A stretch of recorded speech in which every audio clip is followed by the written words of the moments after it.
Welcome to the Empowered Money Girl, where we break down the barriers to financial confidence, celebrate women's wins, and reveal the secrets to living boldly and well. I'm your host, Josette Mandela. So I have a question for you.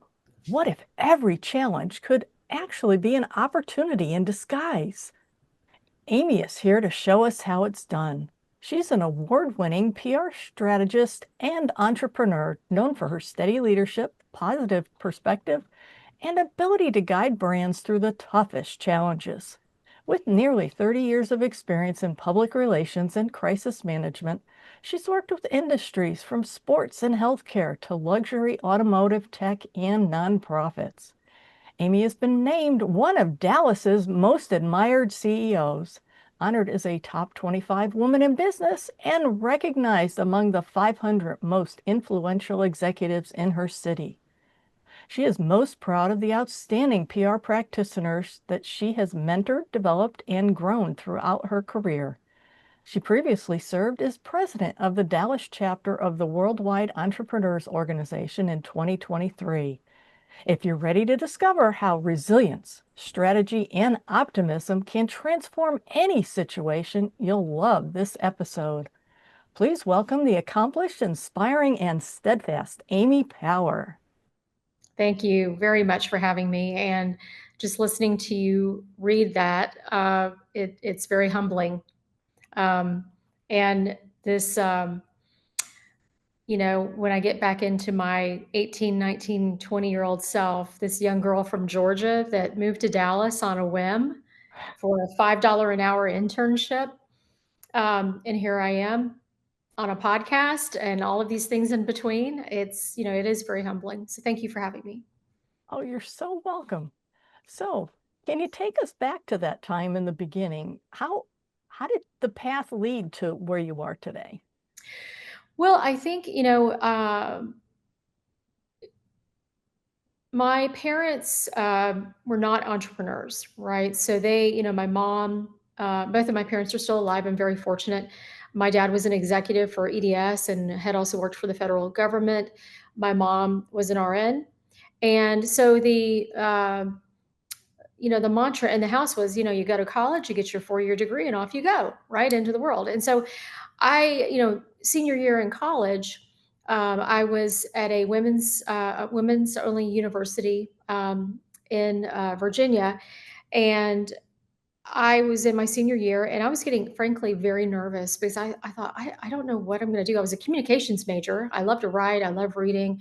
I love English. And I love journalism. And I was also editor of my college newspaper, but I didn't want to be a journalist per se, right? I didn't want the daily grind. I wanted more money. I wanted a better lifestyle. And so I took my first PR class and wrote my first press release. And the teacher he was only there for a year. The professor was only there for a year. And he had come out of the corporate world, had worked on big tobacco and a lot of crisis type situations. If you're old enough to remember that, you know what I'm talking about. And I just fell in love with the discipline, the practice, what it was meant to do in terms of informing and educating and sometimes persuading people to see another opinion. And it combined my love of business with my love of journalism. And so I've been able to parlay that into a career for myself. And I'm really grateful to have had that experience. Well, it sounds really cool. So is that all you've ever done? I mean, it seems like there's a lot more to it than. Well, that's what, got me started. If you fast forward, graduation from college, I ended up in Dallas. And like I said, I took a very humbling $5 an hour, it's hard to believe this, internship at an environmental PR firm. And again, worked on things that I'd never touched before, like waste management and, doing PR for topics like landfills and that type of work. I was really, though, I had my eye on a job at a company called Tracy Locke, which was one of the dominant, most prestigious agencies in Dallas at the time, and um, uh, there was an opening to work on the Pepsi account. And so I applied for that along with a whole room full of other people. And I was one of I think maybe 3 or 4 people that were picked to work on that portion of their business. So I competed very hard for that, won it, and that really launched my career. And then deep down, though, I always knew I want to have my own thing. I want to have my own destiny, my ability to make my own decisions, drive my own wealth management. And I just didn't have the language for it, and that word was entrepreneur, right? Something that wasn't really mentioned in my home life. Um, but when I got to Dallas, I just started. Um, I don't know. Dallas for me felt very like anything's possible here, right? The skies are open, they're blue. Um, it just feels like there's a lot of possibilities. So anyway, I decided one day just to. I had worked for a couple of other agencies after that first experience, and had great mentors and some not so great, and took all of those collective experiences and you know, more or less like baked this pie and said, okay, I know what I want and I know what I don't want of having had all these experiences. And so one day I just said, I'm going to, start my company. And it started with this is a true story, and I'll try to keep it as brief as I can. But in the midst of all of this, around 96, 97, 98, I was wrapping up employment, wanting to strike out on my own. Was also getting married. And then you fast forward after getting married, and then baby's on the way, right? Mhm. So, uh, you know, we're rushing to the hospital. I go to the labor and delivery room. I was in a lot of pain, and the nurse said, I think you need your epidural. And I thought, great, gonna have this baby. And she's like, oh, you're gonna be here for quite a while. I was very naive. Mhm. And so it just so happened that this was before the era of the iPhone. And so my husband at the time called home to check messages, and there was a message on the answering machine from a gentleman that was a former client of mine years prior. And I had heard through a journalist that he and another gentleman were taking basically a failing Porsche dealership, which was located in the part of town we call Richardson, Texas at the time. And they were going to move it to Plano and create this whole new dealership group. And he said, hey, I need somebody to do PR. I remember you, would you want to talk? And so here I am, pregnant with my now epidural, just waiting. And I said, I want to talk to him. Give me the phone. And I think my husband at the time must have thought I was absolutely out of my mind. But I did. I called him and I said, hey, I'm in the hospital. I'm going to have a baby today. I would love to talk with you. And I just, there are just moments in life where, like I've got to, you either say yes or no to the moment. And I said yes.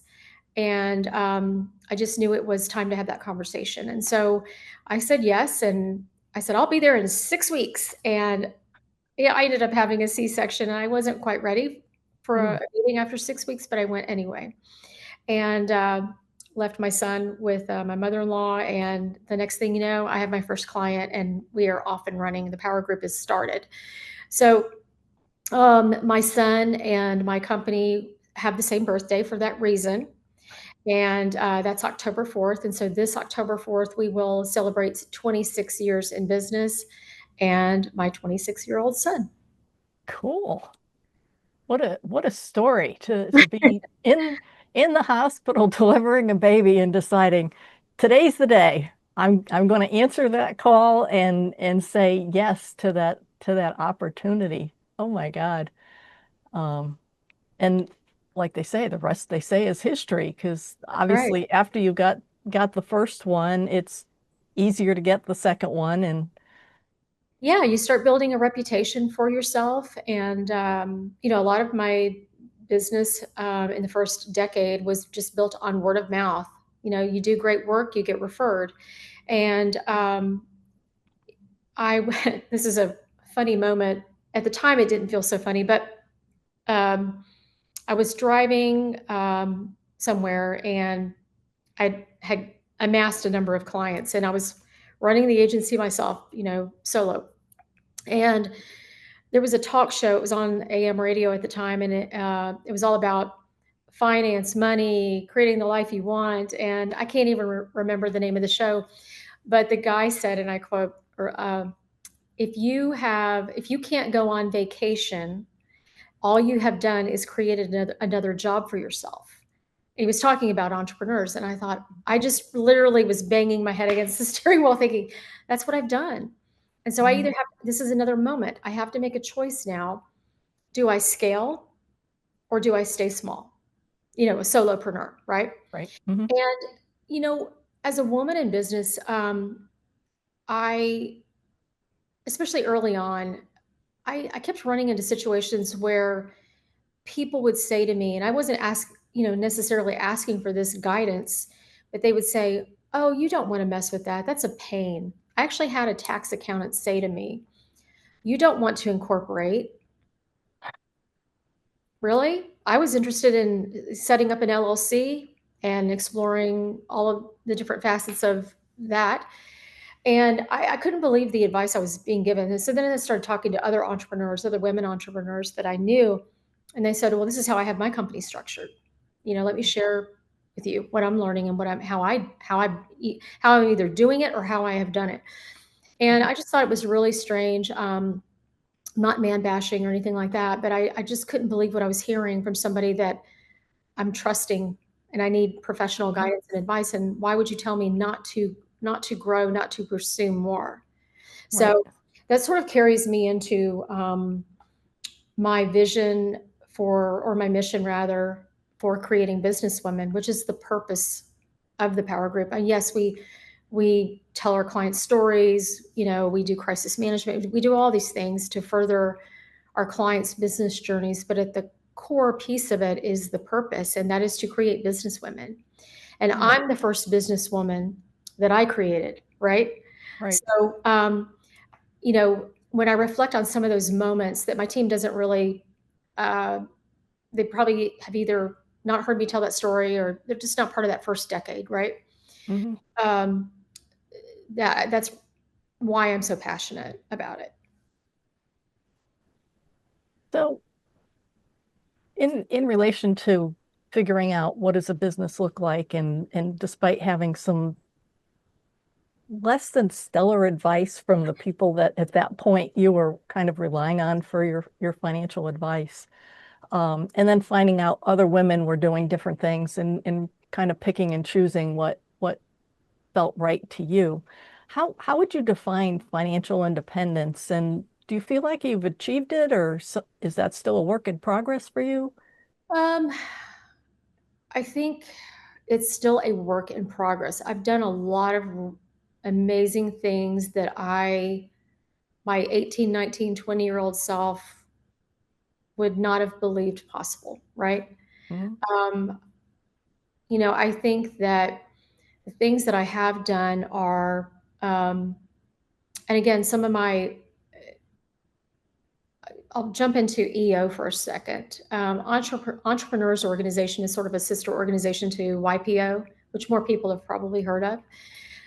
It has been one of the best organizations for my personal and professional growth, whether it be financial, spiritual, whatever, leadership, things like that. And some of my best advisors and mentors have been men who own commercial real estate, for example. Um, and they told me, yeah, do this. It's possible for you. So in in in trying to achieve financial independence, owning a piece of commercial, property was a goal of mine, and I was always fascinated by it in my, younger years. And I thought, well, just how does this happen? How do people do it? I didn't know anybody that did it, right?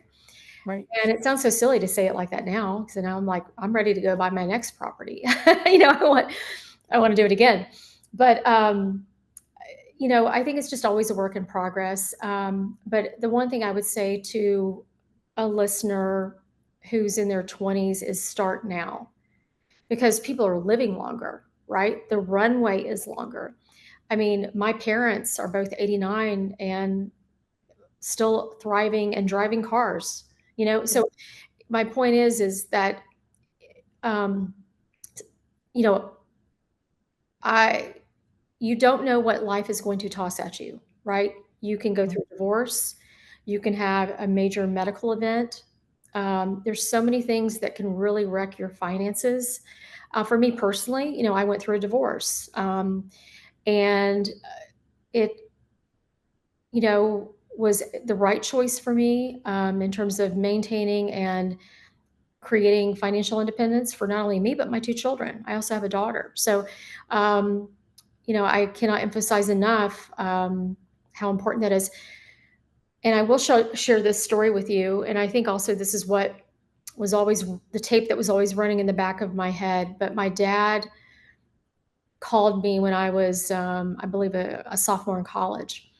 And it was at a time when, you know, when your parents called you, there was something wrong, right? Because you had the weekly standing call with your parents and there were no iPhones and things like that.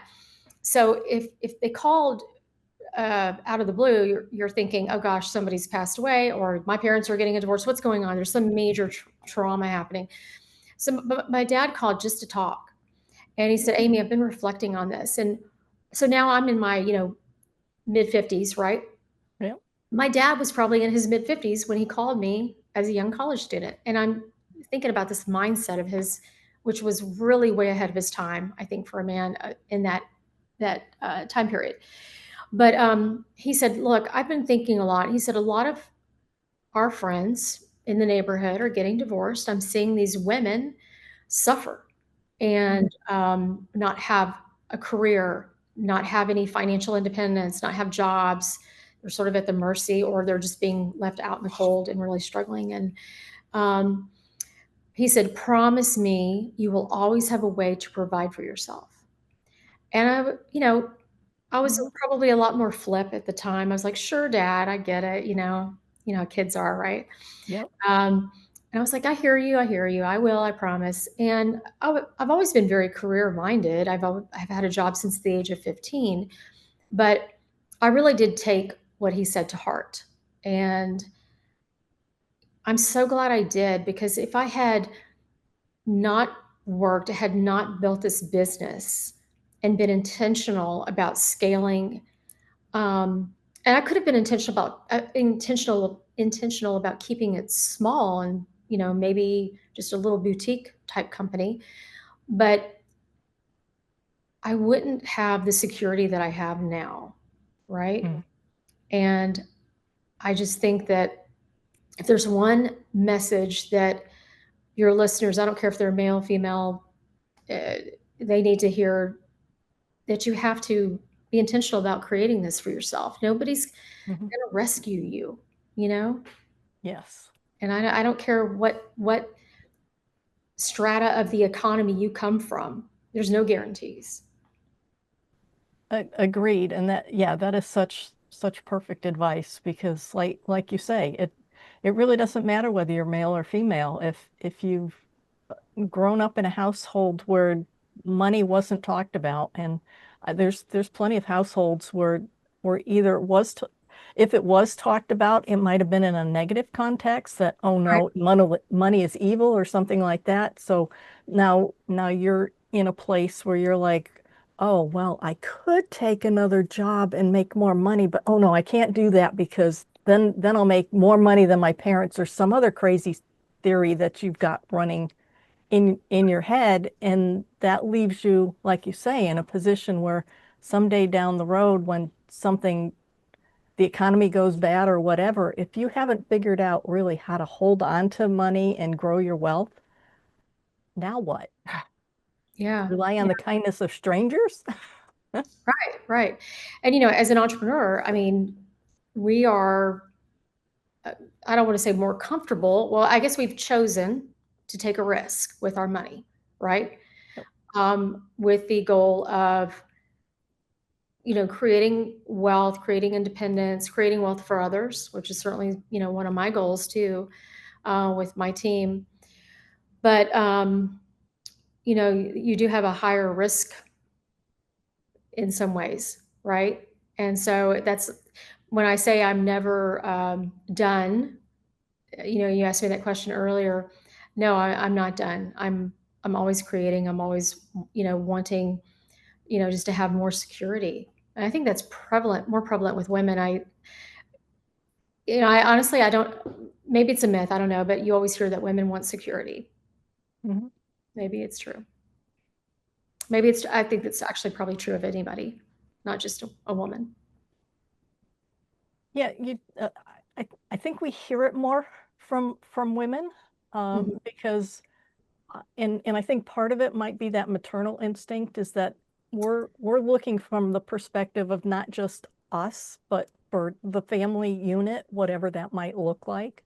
Well, Whereas men seem to tend to be more, I don't know, for lack of a better word, lone wolves. So they're concerned about, do I have enough to take care of myself? But they don't seem to have that same mentality necessarily, where they're looking out for the whole unit. It's more me, me, me. yeah, it may depend on the man, but I do Yes. agree with the maternal instinct. I mean, there's something that shifts in you when you have children, right?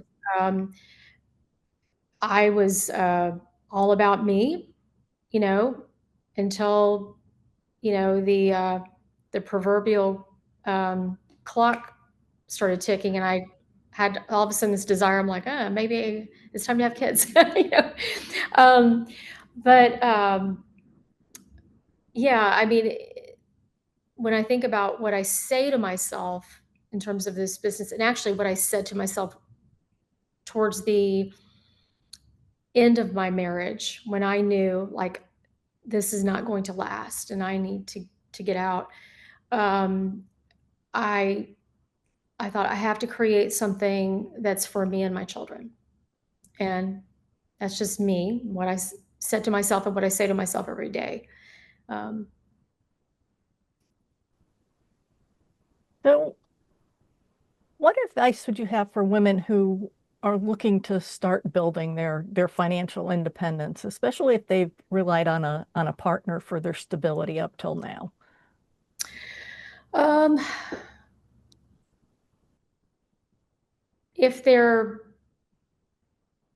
well, I mean, if you're in a relationship, I I've never liked the idea, and I had, friends that did this, but they would have their own money or their own bank account. If you're in a really truly healthy partnership, it should be blended, in my opinion. There should be um, shared responsibility, and alignment on what you're spending on and where it's going and what you're saving for and all those goals.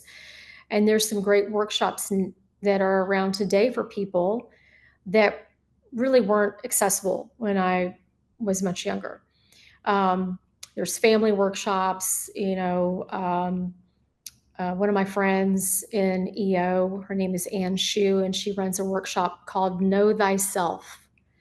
And she also has a family planning one. So, um, you know, those are great programs to focus a couple. But if you are, on your own, um, I think you have to be, make sure you're surrounded. I guess I would think about creating, if I'm alone, like how can I have like sort of a board of directors, think about yourself, even if you're alone and you're not an entrepreneur, but you're still you.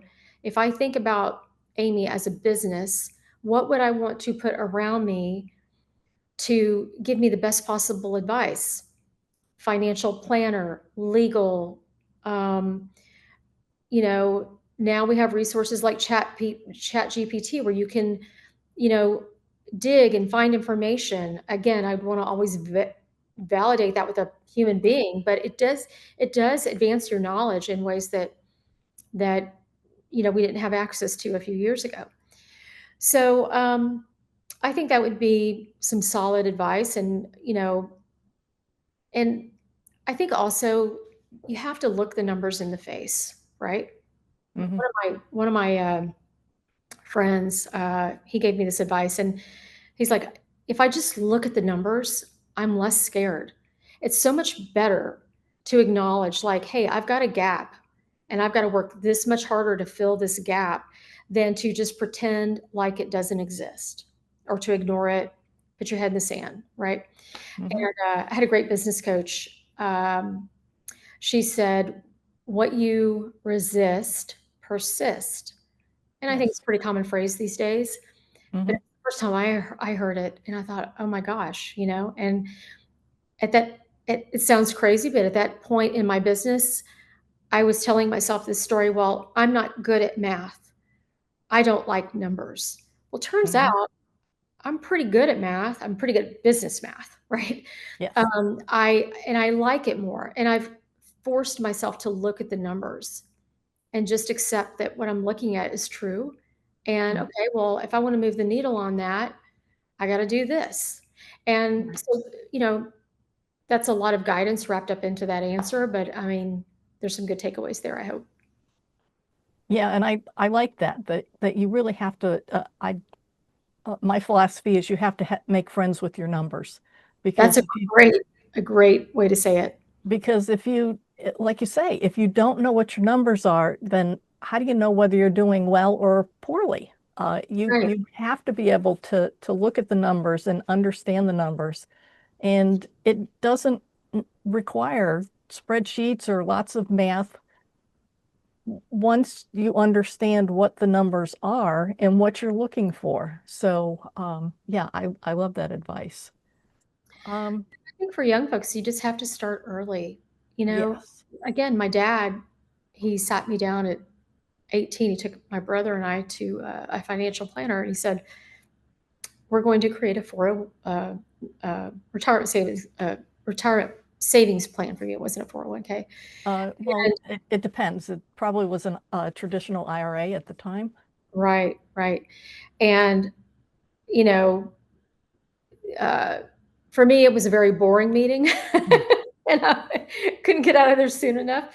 But my dad kept sending me information like that and forcing those discussions. And um, uh, I think as a parent too, we need to be talking to our kids, especially Hmm. um, the women, Yes. the girls. So, what's next for you? What ambitions are still driving you forward? Um, so much. The you know the company itself continues to propel me forward. Um, I I'm one of those people that don't really see myself retiring, right? I To me that sounds like a death sentence. Um, I thrive on the work and I thrive on the mission. Um, and I want to see the company continue to scale and to provide uh, for me, my children, and my employees.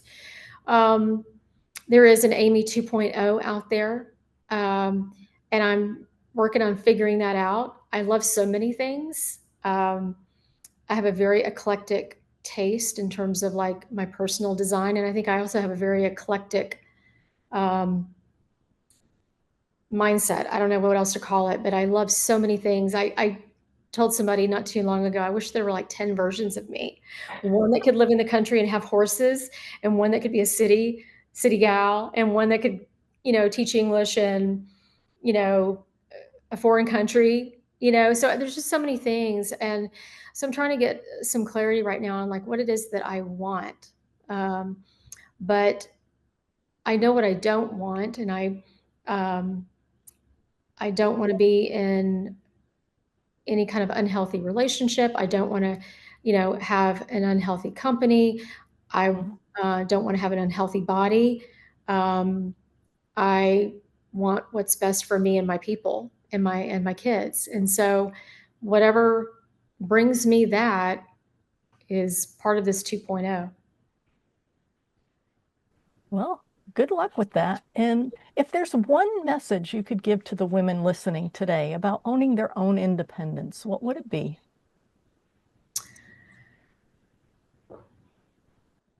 Summon your courage and Just make the phone call, take the phone call, look at the numbers. That's what I would do. It's there. Just summon it. I like that. Thank you. So, thank you so much for joining us today, and a huge thank you to Amy Power for sharing her wisdom and energy with us. If you found value in this conversation, please subscribe, leave a review, and share the Empowered Money Girl with your friends. The more we spread these stories, the more women we can empower to live boldly, both financially and every part of life. Until next time, keep thriving.